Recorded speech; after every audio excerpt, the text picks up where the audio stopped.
Everyone, কেমন আছো তোমরা সবাই? আশা করছি ভীষণ ভালো আছো। আর আজ আমি তোমাদের যে কালেকশনটা দেখাতে চলেছি সেটা চন্দ্রমল্লিকারই ভ্যারিয়েন্ট, একটা ছোট ভ্যারিয়েন্টটা। আচ্ছা তোমরা বলো তো, গাছটাকে কি খুব বেমানান লাগছে? চন্দ্রমল্লিকা বলে মনেই হচ্ছে না।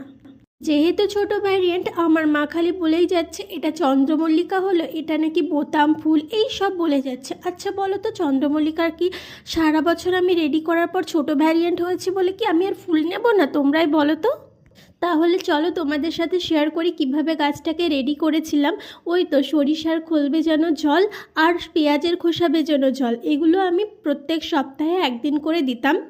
আর পিঞ্চিং করে করে গাছটাকে পুরোপুরি রেডি করেছিলাম। কেমন হয়েছে তোমরা বলো তো আমার এই জীবন্ত ফ্লাওয়ার বোকেটা?